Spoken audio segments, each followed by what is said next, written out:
Assalamualaikum warahmatullahi wabarakatuh. Innal hamdalillah nahmaduhu wa nasta'inuhu wa nastaghfiruh wa na'udzu billahi min shururi anfusina wa sayyiati a'malina. Man yahdihillahu fala mudilla lahu wa man yudlil fala hadiya lahu. Wa asyhadu an la ilaha illallah wahdahu la syarika lahu wa asyhadu anna Muhammadan 'abduhu wa rasuluhu sallallahu alaihi wa ala alihi wa sahbihi wa man tabi'a hudahu bi ihsanin ila yaumiddin, amma ba'du.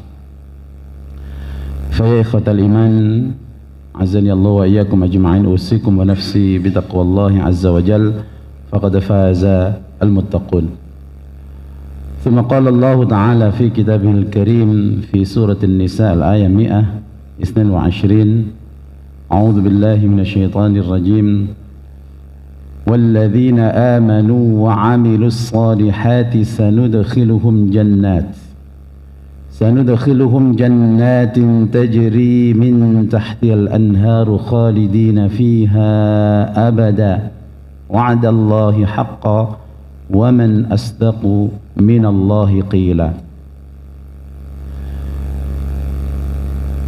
ثم قال الله تعالى ليس بأمانيكم ولا أماني أهل الكتاب من يعمل سوءا يجز به ولا يجد له من دون الله وليا ولا نصيرا ومن يعمل من الصالحات من ذكر أو أنثى وهو مؤمن فأولئك يدخلون الجنة ولا يظلمون نقيرا ومن أحسن دينا ممن أسلم وجهه لله وهو محسن واتبع ملة إبراهيم حنيفا واتخذ الله إبراهيم خليلا ولله ما في السماوات وما في الأرض وكان الله بكل شيء محيطا. Jamaah sekalian yang dimuliakan Allah Subhanahu wa taala, alhamdulillah pagi hari ini kita bisa melanjutkan kembali kajian pada subuh dari kitab Aisarut Tafasir yang sempat istirahat beberapa waktu, dan pagi hari ini kita akan melanjutkan masih di dalam surat An-Nisa sampai pada ayat 122. Dimulai dari firman Allah, walladzina amanu wa 'amilus solihati sanudkhiluhum jannat. Syarhul kalimat, beberapa penjelasan daripada kalimat yang ada di ayat 122. Amanu, walaupun kita sering mendengar kalimat ini, yang dimaksud dengan amanu adalah siapapun yang membenarkan Allah Subhanahu wa ta'ala dan Rasulnya, mempercayai dengan keimanan yang benar apa yang datang dari Allah dan Rasulnya.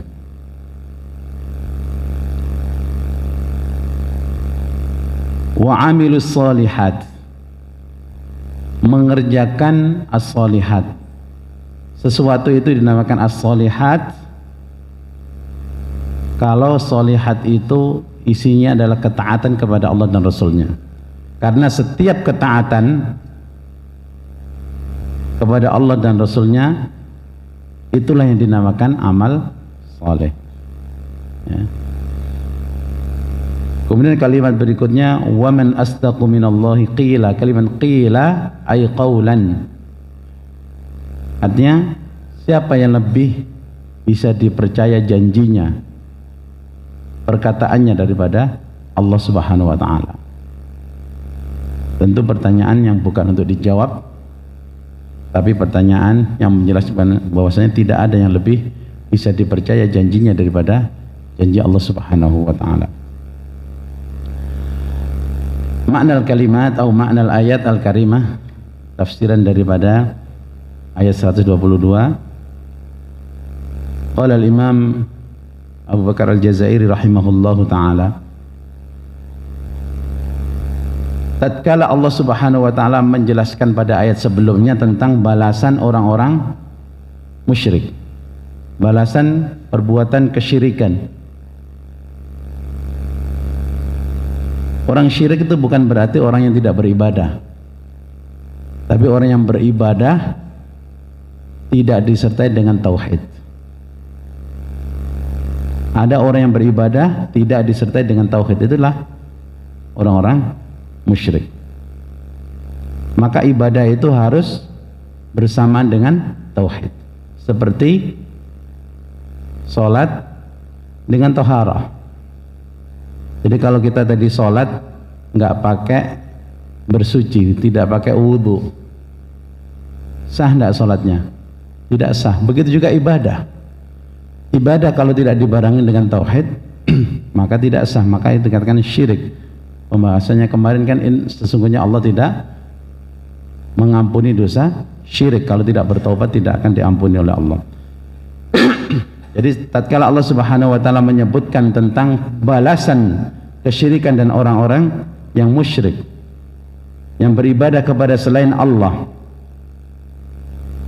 maka dalam ayat 122 ini Allah menjelaskan tentang balasan orang-orang yang beribadah disertai dengan tauhid. Gitu maksudnya. Siapa mereka itu? Ya orang-orang yang beriman kepada Allah dan Rasulnya, tidak dikotori keimanannya dengan kesyirikan, yaitu para ahli tauhid yang hanya menyembah Allah Subhanahu wa ta'ala. Kata Allah, sanudkhiluhum jannat,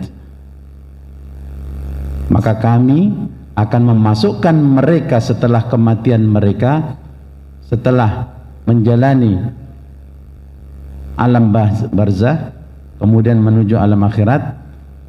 Ketika di akhirat mereka akan Allah masukkan ke dalam surganya yang mengalir di bawahnya sungai-sungai.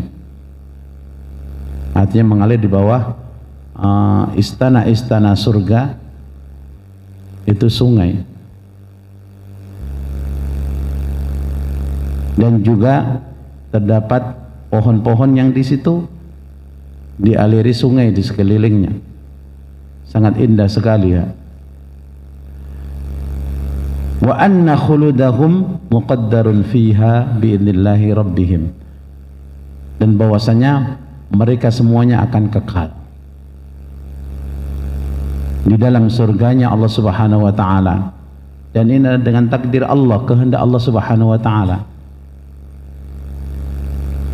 Karena ada sebagian manusia yang beriman bahwasanya surga itu tidak kekal. Karena kalau kekal itu bertentangan dengan sifat Allah. Ini adalah makhluk yang Allah kehendaki disiapkan untuk orang-orang yang beriman dan beramal soleh, dan dia kekal di dalamnya dalam kenikmatan yang abadi. Kalau Allah berkehendak maka hal tersebut pasti terjadi. Fala yakhrujuna minha, maka mereka tidak akan keluar dari surganya Allah Subhanahu wa ta'ala abadan, selama-lamanya. Keyakinan ahli sunnah seperti itu, bahwasanya surga dan neraka adalah makhluqani, dua makhluk Allah yang Allah kehendaki tidak sirna, tidak fana. Wa'adahum rabbuhum bihadza wa'das sidqi, dan janji Allah ini adalah janji yang benar. Maka ditutup dengan waman asdaqu minallahi qila. Jadi janji Allah bahwasanya orang yang beriman dan beramal soleh, orang yang beriman dengan sebenar-benar iman kepada Allah dan Rasulnya, dan dia melakukan amal ketaatan, apa yang diperintah Allah dan Rasulnya, meninggalkan apa yang dilarang oleh Allah dan Rasulnya, maka janji Allah mereka akan dimasukkan oleh Allah ke dalam surganya, kekal di dalamnya. Ini adalah wa'das sidqi, janji kebenaran. Dan tidak ada janji yang lebih bisa dipercaya daripada janji Allah Subhanahu wa ta'ala. Dan tidak ada perkataan yang bisa lebih dipercaya daripada perkataan Allah Subhanahu wa ta'ala. Nah, kita sebagai seorang yang beriman, keyakinan ini harus betul-betul kuat menghujam di dalam dada kita. Yang terakhir hidayatul ayat, petunjuk daripada ayat 122. Poin-poin pentingnya. Yang pertama, al-imanus shadiq wal amalus salih huma miftahul jannah wa sababu dukhuliha. Jadi kunci surga dan sebab seseorang dimasukkan ke dalam surganya Allah Subhanahu wa taala adalah beriman kepada Allah dengan iman yang shadiq, dengan iman yang benar, dan beramal saleh dan melakukan ketaatan-ketaatan kepada Allah. Jadi iman dan amal saleh inilah kunci surga, ya. Jadi bukan punya anak dinamakan miftahul jannah, ya, tapi iman dan amal saleh. Kemudian yang kedua, sidqu wa'dillahi ta'ala wa sidqu qawlihi azza wa jalla.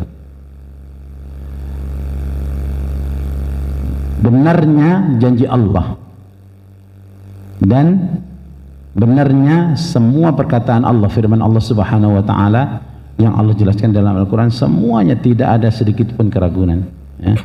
Dzalikal kitabu la raiba fi. Kemudian yang ketiga, wujubu sidqil wa'di minal abdi. Wajib hukumnya membenarkan janji Allah dari seorang hamba. Jadi seorang hamba harus betul-betul meyakini tentang kebenaran janji tersebut. Kemudian di dalam diri kita juga begitu. Nah, dalam diri kita sebagai seorang hamba, kita juga harus jujur dalam janji kita, harus menepati janji kita dalam kehidupan ini. Allah pasti akan menepati janji, ya. Kita sebagai seorang hamba kalau tidak menepati janji, maka di dalam dirinya ada penyakit nifaq, penyakit munafik, ya. Sebagaimana sabda Nabi SAW, wa idza wa'ada akhlafa, dan bila seseorang berjanji dia mengingkari. Ini sifat-sifat munafik. Jadi mafhum mukhalafahnya, Allah selalu menepati janji, maka kita sebagai hambanya juga demikian, harus dalam muamalah kita harus menepati janji kita. Yang keempat, wujubu sidqil qaul, juga wajib jujur dalam perkataannya. Kalau tadi dalam janjinya, perbuatannya. Yang berikutnya adalah wajib seorang hamba itu menepati apa yang diucapkannya, jujur dalam berkata, tidak berdusta, ya. Kenapa? Karena dusta itu juga termasuk penyakit nifak. Bahkan berapa banyak, ya, dosa-dosa itu dari tidak jujur, dan berapa banyak penyakit-penyakit itu tidak bisa disembuhkan karena dia tidak jujur. Nanti penyakit hati. Karena Nabi SAW juga bersabda, wa idza hadatsa kadzaba. Jadi orang munafik itu kalau bicara dusta. Maka Rasulullah itu mengingatkan betul tentang jangan sampai berdusta. Wa iyyakum wal kadzib, dan jauhilah olehmu perbuatan dusta. Fa innal kadziba yahdi ilal fujur wa innal fujura yahdi ilan nar. Karena sesungguhnya dusta itu bisa menuntun kamu untuk melakukan perbuatan-perbuatan dosa yang banyak, ya. Tidak bisa berhenti. Kenapa? Ketemu orang ingin menutupi kebusukannya, ketemu orang ingin menutupi hal-hal dengan kebohongannya. Akhirnya Allah tulis dia sebagai kadzdzab, waliyadzubillah. Maka dilanjutkan, wa innal fujura yahdi ilan nar. Maka yang sumbernya tadi dusta itu ujungnya adalah neraka, waliyadzubillah. Tapi kalau orang jujur, ya, mau melakukan perbuatan dosa jujur, setelah melakukan perbuatan dosa jujur,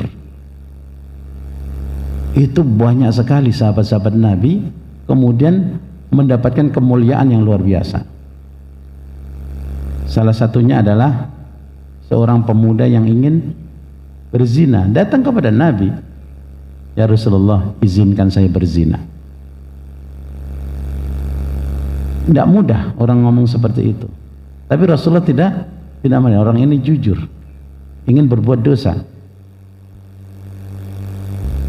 tapi baru ingin. Kemudian Rasulullah memberikan penjelasan dengan logika yang bisa diterima oleh pemuda ini. Kalau langsung dilarang, tidak boleh, mungkin dia tidak bisa menerima. Tapi Rasulullah menjelaskan bagaimana kalau yang diajak berzina itu ibu kamu, karena itu wanita itu salah satunya adalah ibu kamu. Bagaimana kalau yang diajak berzina itu istri kamu? Bagaimana diajak berzina itu adik kamu, kakak kamu, bibi kamu, dan seterusnya.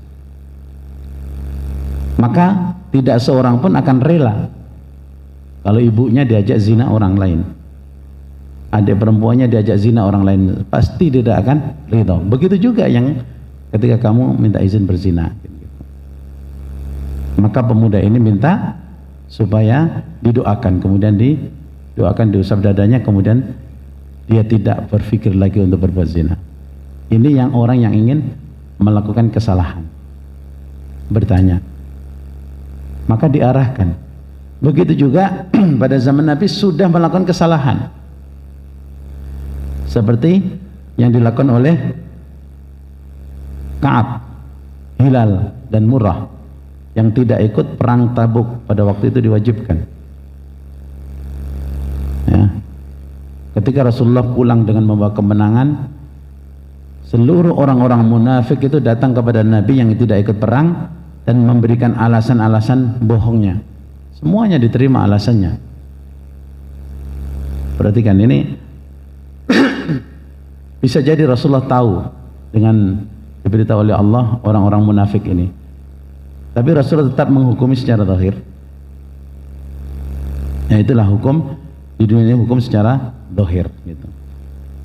Nah, Ka'ab, Murrah, dan Hilal ini ketika mau menghadap Rasulullah, apakah saya akan berkata seperti orang-orang munafik itu? Sehingga saya juga akan ditanya, udah bebas ya? Ataukah saya jujur? Itu perang perdebatan, karena dosa besar ya, perintah perang kemudian tidak ikut perang, tidak ada udzur, itu dosa besar. Akhirnya memberanikan diri dan mengumpulkan kejujurannya. Tidak ada yang bisa menyelamatkan saya kecuali saya jujur kepada Allah. Betul. Ka'ab datang menyampaikan, "Ya Rasulullah, saya tidak ikut perang, tidak ada udzur sebenarnya." Tiga orang ini sama. Sampai kemudian Rasulullah pun, ini dosa besar, saya tidak bisa memutuskan, tunggu ayat turun. Dan menunggu ayat turun itu tidak sebentar. Banyak kisah perjalanannya, sampai hari ke-50 itu disuruh pisah dengan istrinya, sampai mereka berpikir apakah ini disuruh cerai karena dosa ini mengeluarkan saya dari Islam, sampai seperti itu. Sampai setelah itu turun ayat wasalatsatil ladzina khulifu, 3 orang sahabat yang tidak ikut perang. Artinya taubatnya turun langsung dari langit. Artinya apa? Dia jujur setelah melakukan perbuatan dosa, maka ada jalan keluar, dan itu langsung Allah Subhanahu wa taala sendiri yang menyebutkan tentang diterimanya taubat mereka oleh Allah Subhanahu wa taala. Ya. Ini gara-gara apa? Jujur dalam berkata. Kalau kita punya anak dan seterusnya, kalau jujur dia berbuat kesalahan, bersyukurlah. Yang repot itu kita hanya dengar kata-kata manis saja, kemudian kita mudah percaya. Tetap kita sebagai orang tua harus mendidik betul. Kalau ada gelagat kurang bagus harus betul-betul diperhatikan, karena ini kalau dibiarkan maka hal ini sangat berbahaya dalam kehidupannya. Kalau sudah berdusta, dia akan mencari 1000 alasan untuk selamat dari perbuatannya tersebut. Ikhwatal iman, azanillahu wa iyyakum ajma'in. Kemudian kita lanjutkan pembahasan berikutnya, ayat 123 sampai 126, mulai dari firman Allah, laisa bi amaniyikum wala amani ahlil kitab. Ini lanjutan daripada tadi. Setelah ini ada sebuah kisah antara orang Islam dan Yahudi yang membanggakan diri, saling berdebat, pahala kami lebih hebat daripada pahala kalian. Yang Yahudi, oh nabi saya itu lebih hebat, kitab saya juga lebih hebat. Kenapa? Datang sebelum nabi kalian, sebelum kitab kalian. Pokoknya terjadi perdebatan. Akhirnya Allah putuskan dengan turunnya ayat ini kepada Nabi sallallahu alaihi wasallam dengan firman-Nya, alaisa bi amaniyikum wala amaniyi ahlil kitab. Ya. Jadi pahala itu bukan angan-angan yang kalian angan-angankan, wahai orang-orang muslim. Begitu juga bukan angan-angan ahli kitab, wahai Yahudi. Tapi pahala itu adalah dengan al-kasbul iradi, dengan perbuatan yang mana hal tersebut Allah berikan kalian keinginan untuk bisa melakukan atau tidak melakukan gitu. Maka di dalam surat Asy-Syams tadi dijelaskan ketika Allah bersumpah, wa nafsin wa ma sawwaha fa alhamaha fujuraha wa taqwaha. Jadi diberikan jalannya itu, ini jalan takwa, ini jalan fujur, jalan dosa. Silakan kalian pilih kan gitu. Maka di dalam ayat selanjutnya, may ya'mal su'an yujza bihi. Jadi siapapun yang melakukan amal perbuatan yang tidak baik, berarti tidak ada iman, tidak ada amal soleh, maka akan diberi balasan sesuai dengan perbuatannya. Dan siapapun yang melakukan perbuatan yang tidak baik tersebut, dosa dan kesalahan, ya, dia tidak akan mendapatkan dari selain Allah Subhanahu wa taala yang melindunginya dan menolongnya. Siapa yang mau melindunginya? Siapa yang menolong? Padahal pelindung dan penolong itu adalah Allah Subhanahu wa taala. Itu sebab turunnya ayat ini. Syarhul kalimat, beberapa kalimat penting dalam beberapa ayat ini. Yang pertama kalimat amaniyukum, amani jamak umniyah. Itu angan-angan yang tidak bisa diwujudkan. Amani. Ada lainnya ar-raja, harapan.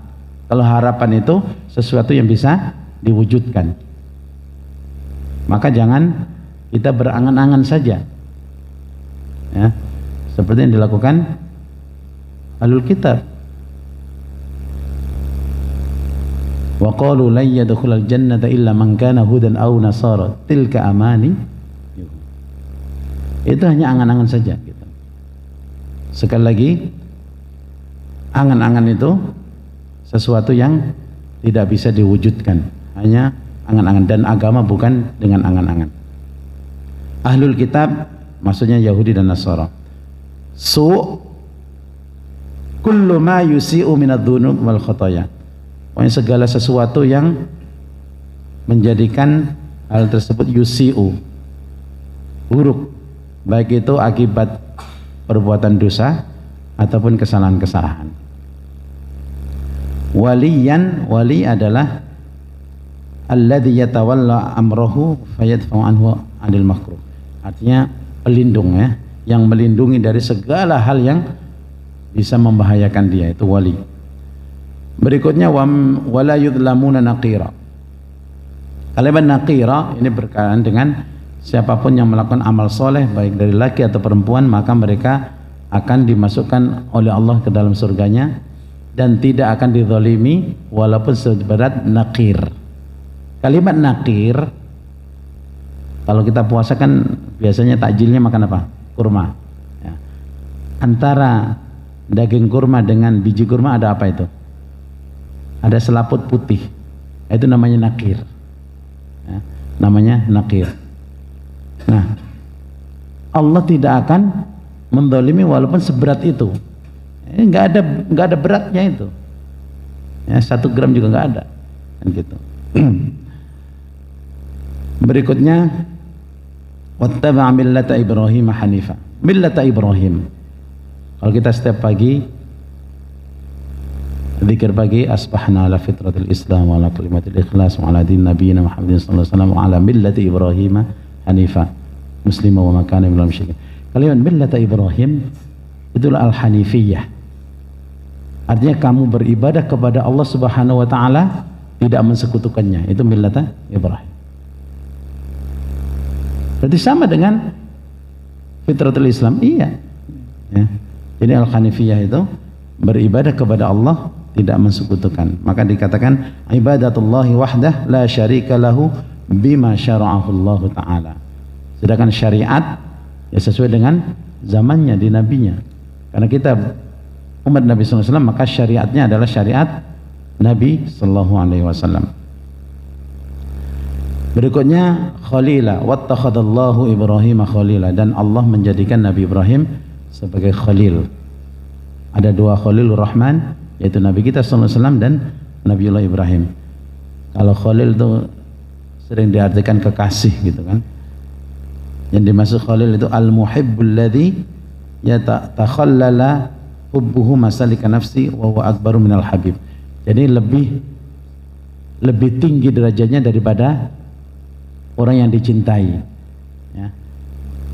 Kalau kita kan mencintai istri kita, anak kita, sekedar mencintai.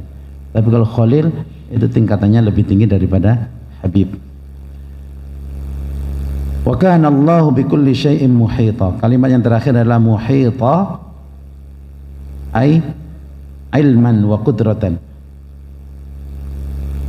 Idil kaunu kullahu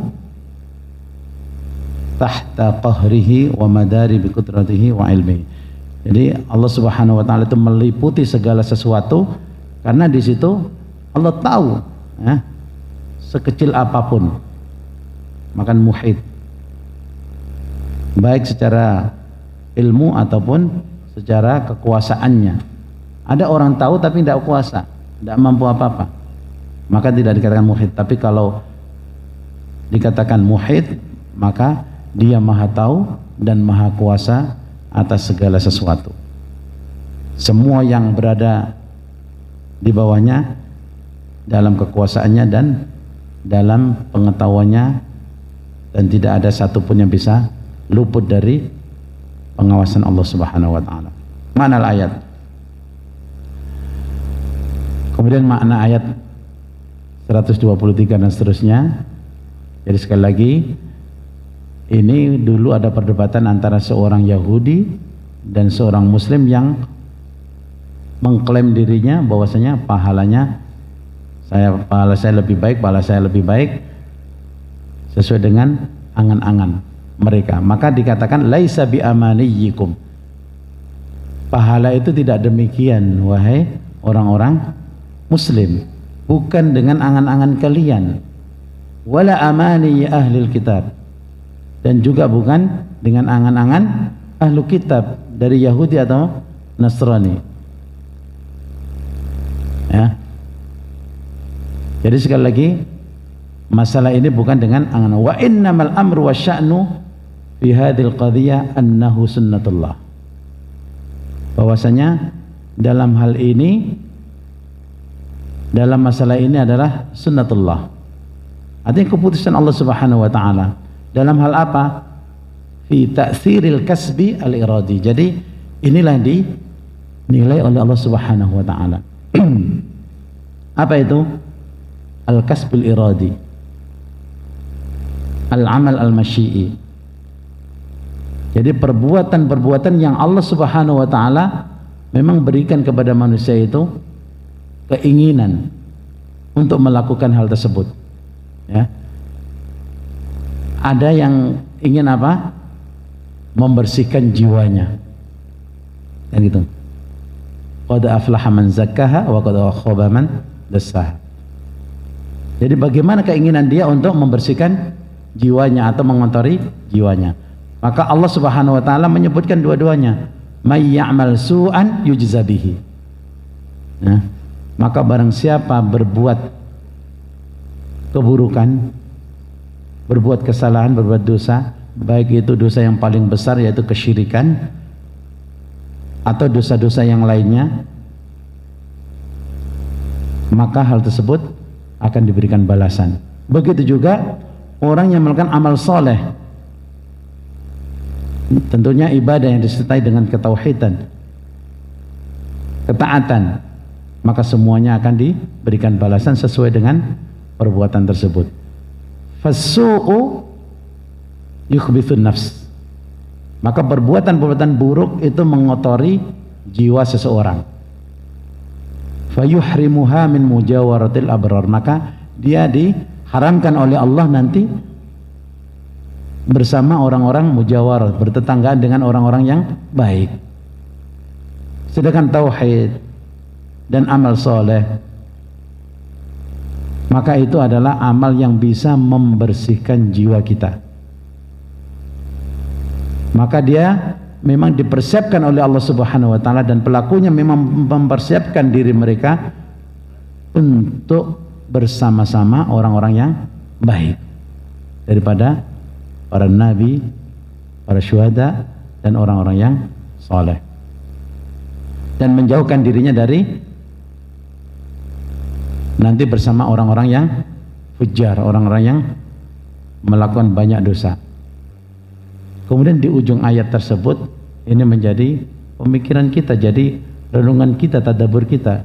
Wala yajid lahu min dunillahi waliyya wala nasir. Dan selalu ingatlah, tidak ada yang bisa melindungi, tidak ada yang bisa menolong selain Allah Subhanahu wa taala. Kenapa? Karena sunnatullah, ya, ka ahkamihi la yaqdiru ahadun ala taghyiriha atau tabdilha. Tidak seorang pun bisa merubah hal tersebut, ya. Tidak bisa kita membanggakan nenek moyang kita. Allah Subhanahu wa taala akan menilai dari iman dan amal soleh seseorang. Wa may ya'mal minas solihati min dzakarin aw untha wa huwa mu'min fa ulaika yadkhulunal jannah wa la yuzlamuna naqira. Jadi sekali lagi, kalau seseorang melakukan perbuatan yang baik, yaitu amal soleh, baik laki atau perempuan, maka balasannya sudah jelas, ya. Apa? Yadkhulunal jannah wa la yuzlamuna naqira. Jadi pasti akan masuk surga dan tidak dizalimi mereka itu sedikit pun. Sudah jelaskan tadi, walaupun seberat nakir, ya, seberat lapisan antara buah kurma dan biji kurma yang warna putih tersebut. Jemaah sekalian yang dimiliki Allah Subhanahu wa taala, kemudian firman Allah Subhanahu wa taala, "Wa man ahsanu dinan mimman aslama wajhahu lillahi wa huwa muhsin wattaba'a millata Ibrahim hanifa wattakhadallahu Ibrahim khalila." Dalam ayat ini Allah Subhanahu wa taala menjelaskan, ya, tentang keutamaan agama Islam, keutamaan millah Ibrahim, keutamaan agama yang dibawa oleh seluruh nabi dan rasul ala sairil adyan, dibandingkan dengan agama-agama yang ada. Kenapa? Karena agama Islam ini berdiri tegak ala asasi islamil wajhi lillah, berdiri tegak di atas pondasi berserah diri kepada Allah Subhanahu wa taala dengan sempurna. Seluruh anggota badan kita berserah diri kepada Allah. Dengan apa? Dengan cara dia mentaati semua apa yang diperintahkan oleh Allah dan Rasulnya serta menjauhi apa yang dilarang oleh Allah dan Rasulnya. Nah, inilah inti daripada millat Ibrahim. Ta'budullaha wa la tusyriku bihi syai'a. Kamu beribadah kepada Allah yang disertai dengan tauhid, tidak mensekutukan Allah Subhanahu wa taala. Maka di dalam ayat tersebut supaya paham betul, Allah menjelaskan wattakhadallahu Ibrahim khalila. Allah menjadikan Nabi Ibrahim itu sebagai kekasihnya. Kenapa? Karena ini. Ya. Ini sebenarnya untuk menjelaskan dan menguatkan tentang keutamaan agama Islam. Karena agama Islam itu adalah agama Nabi Ibrahim alaihissalam. Ya. Sekali lagi, tidak cukup orang itu beribadah, harus disertai dengan tauhid. Kalau ada sedikit saja, baik itu syirik kecil apalagi syirik besar gitu ya. Ya, syirik kecil ada riya, sum'ah, orang ibadah ingin dilihat orang, ingin didengar orang, ingin dipuji orang. Itu ibadah yang disertai dengan itu, kalau tidak bertaubat itu akan diadab, tetap diadab ya. Walaupun tidak mengekalkan dia ke dalam api neraka, tapi bahayanya luar biasa. Beda dengan orang melakukan dosa selain dosa syirik. Mungkin saja ketika dia belum sempat bertaubat ada amalan yang lain. Contohnya apa? Rasulullah menjelaskan as-shalawatul khams kafaratun lima bainahunna. Salat 5 waktu itu bisa menghapuskan dosa-dosa. Idza ujitun nabati al-kabair, kalau dia menjauhi dosa besar. Nah, dosa syirik kecil itu termasuk dosa besar. Itu ya. Kemudian di akhir ayat 126 Allah menjelaskan walillahi ma fis samawati wal ard wa kana Allahu bikulli syai'in muhita. Ini sebagai penguat dan tambahan bahwasanya Allah Subhanahu wa taala menjelaskan tentang betapa luasnya kerajaan Allah Subhanahu wa taala. Ya. Kalau kita berbicara tentang luasnya kerajaan Allah Subhanahu wa taala, kemahabesaran Allah Subhanahu wa taala, itu sering baca hadis tentang perbandingan antara bumi dengan langit yang pertama dengan langit yang kedua sampai ketujuh, sampai langit ketujuh beserta bumi dan seluruh makhluknya dibandingkan dengan Arsy Rahman. Maka kita akan kuat sekali ya, betapa kecilnya kita. Itu semuanya kan seperti bumi yang kita tinggali ini, yang 7 lapis beserta seluruh makhluknya, baik manusia, jin atau makhluk yang bukan makhluk hidup, semua digabung dibanding dengan langit yang pertama itu seperti sebuah cincin yang dilemparkan di tengah padang pasir. Nggak ada bandingannya, nggak kelihatan gitu. Maka sungguh kalau Allah menjelaskan tentang bahwasanya dunia ini tidak lebih baik daripada sayap seekor nyamuk, atau Rasulullah menjelaskan bahwasanya bangkai kambing yang sakit dan kurus ini itu tidak lebih baik daripada dunia. Ketika Rasulullah SAW mengangkat bangkai kambing yang baru meninggal, baru mati ya, siapa yang mau beli dengan 1 dirham ya. Kemudian para sahabat, ya Rasulullah, seandainya kambing itu hidup, kambing itu penyakitan, kurus, nggak ada dagingnya, kami dikasih juga nggak mau kan gitu. Dikasih nggak mau, tapi ketika ada dolar rebutan kan gitu ya. Maka Rasulullah menyampaikan, wallahi lad dunya ahwanu alaihi minhu. Demi Allah, dunia itu lebih hina dari seekor bangkai kambing ini.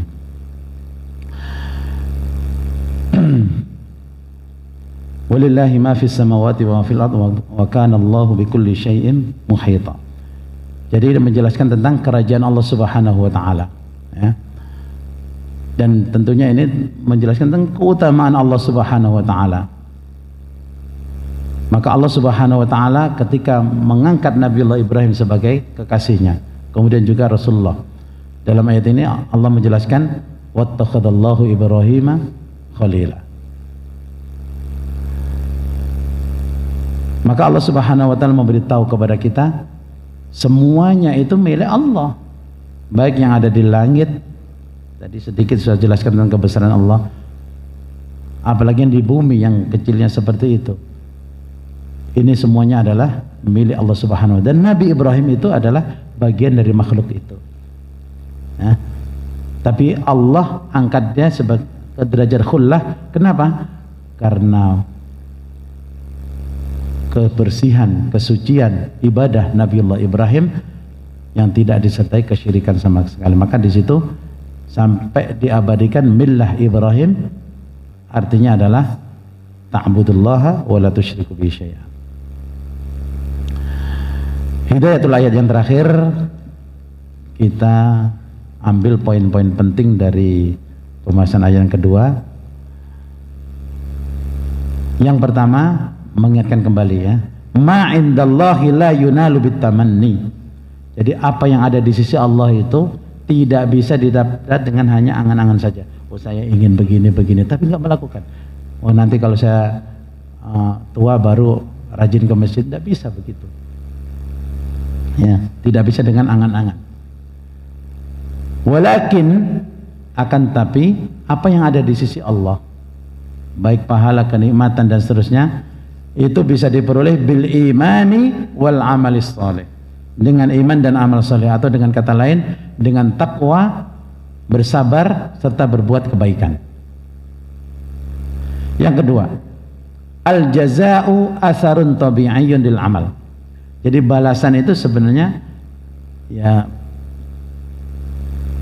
asar, artinya pengaruh secara alami yang akan diterima. Kalau orang main api ya kebakar, kan seperti itulah. Kalau orang main air ya basah gitu. Kalau orang berbuat kesalahan diazab, seperti itu. Orang yang berbuat keburukan, dosa, pasti akan mendapatkan balasan yang setimpal. Kemudian yang ketiga, fadlul Islam ala sairil adyan. Ini keutamaan agama Islam. Ya. Sekali lagi, fitratul Islam atau agama Islam adalah millah Ibrahim. Maksudnya adalah beribadah yang disertai dengan ketauhidan. Yang keempat, syarafu Ibrahim alaihissalam bittikhadhihi rabbuhu khalila. Kemuliaan Nabiullah Ibrahim, ya. Karena Allah menjadikannya atau mengangkatnya menjadi khalil, kekasih Allah Subhanahu wa taala.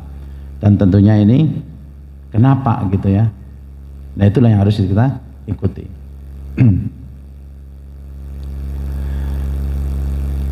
Waqad syarafa bil khullah Muhammad sallallahu alaihi wasallam. Begitu juga Nabi kita sallallahu alaihi wasallam, di mana dalil yang tentang Nabi Muhammad diambil sebagai khullah. Maka itu ada dalam Sahih Bukhari dan Muslim bahwasanya Rasulullah sallallahu alaihi wasallam khatabahum akhir khutbatin, pernah berkhutbah di akhir khutbahnya beliau menyampaikan, amma ba'du ayyuhan nas, walau kuntu muttakhidan minal ardi atau min ahli al-ardi khalilan lattakhadtu Abu Bakr. Ini diantara sesama, seandainya aku ini boleh mengambil atau menjadikan seseorang sebagai kekasih khalil, niscaya aku akan menjadikan Abu Bakar sebagai khalil. Ini banyak sekali hikmah daripada hadis ini. Ini untuk mengkanter syubhat-syubhat yang disampaikan oleh orang-orang Syiah, ya, yang mana mereka mengkafirkan Abu Bakar As-Siddiq waliyadzubillah. Padahal Rasulullah SAW seandainya boleh menjadikan kekasih, maka Abu Bakar itu akan saya jadikan sebagai seorang kekasih. Abu Bakar ibni Abi Quhafa, walakin sahibukum khalilullah. Gitu. Kemudian yang kelima, yang terakhir, yang poin yang bisa kita ambil, ghinallahi an sairil makhluqat. Allah itu tidak butuh kepada seluruh makhluknya, termasuk ibadah kita. Allah nggak butuh, ya. Termasuk ketaatan kita, Allah nggak butuh. Itu yang perlu kita pegang. Jangan kemudian ketika kita taat, oh Allah ini menjadi lebih mulia. Tidak. Kan dikatakan, lau anna awwalakum wa akhirakum wa insakum wa jinnakum ala atqa qalbi rajulin, seandainya seluruh makhluk dikumpulkan dari awal sampai akhir, jin dan manusianya, dan mereka semuanya berada dalam satu kondisi, yaitu semua hatinya hati orang yang paling bertakwa, nggak ada yang berbuat dosa. Ma zada dzalika fi mulki syai'ah, itu tidak menambah dalam kerajaanku sedikit pun. Sebaliknya, walau anna awwalakum wa akhirakum wa insakum wa jinnakum ala afjari qalbi rajulin, semuanya tidak ada yang beriman, semuanya orang yang paling fujur, afjar. Jadi bukan berbuat dosa yang kecil lagi, dosa yang paling besar semuanya, dosa syirik semuanya umpamanya.